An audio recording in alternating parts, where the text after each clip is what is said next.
Coronar the end. Higre death certificate issue hobo Coronar. Coronar birudhe arambho ontim khonjuz.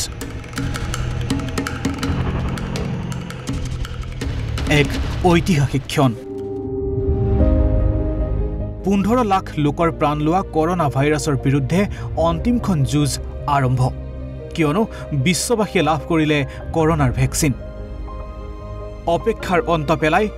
ব্ৰিটেনত আনুষ্ঠানিকভাৱে আৰম্ভ হ'ল কোভিডৰ ৰাজহুৱা টিকাকৰণ ফাইজাৰ বায়োটেকৰ ভ্যাকচিন প্ৰদান কৰা প্ৰথমখন দেশ হিচাপে পৰিগণিত হ'ল ব্ৰিটেইন উত্তৰ আয়াৰলেণ্ডৰ 90 বৰ্ষীয় মাৰ্গাৰেট কিনন নামৰ মহিলাগৰাকীক প্ৰদান কৰা হয় প্ৰথমটো ভ্যাকচিন ইয়াৰ লগে লগে কৰোনাৰ ভ্যাকচিন লোৱা প্ৰথমগৰাকী মহিলা হিচাপে চিহ্নিত হৈছে মাৰ্গাৰেট কিনন মহিলাগৰাকীক মধ্য ইংলেণ্ডৰ কভেন্ট্ৰি হস্পিটেলত প্ৰদান কৰা হয় প্ৰতিষেধক ভ্যাকচিন লৈ সুখী অনুভৱ কৰে মহিলাগৰাকীয়ে আনহাতে কৰোনাৰ ভ্যাকচিন লাভ কৰিলে ভাৰতীয় মূলৰ ব্যক্তি 87 বছৰীয়া হৰিশ শুক্লাই নিউকেসল চিকিৎসালয়ত আমেৰিকাৰ কোম্পানীয়ে প্ৰস্তুত কৰি উলিওৱা ফাইজাৰ ভ্যাকচিন গ্ৰহণ কৰে শুক্লাই ব্ৰিটেইনৰ প্ৰধানমন্ত্ৰী বৰিছ জনসনে 8 নৱেম্বৰৰ দিনটো কোভিড ডে হিচাপে ঘোষণা কৰে প্ৰতিষেধকৰ বাবে 50খন চিকিৎসালয়ত সাজু কৰা হৈছে 8 লাখ ডোজ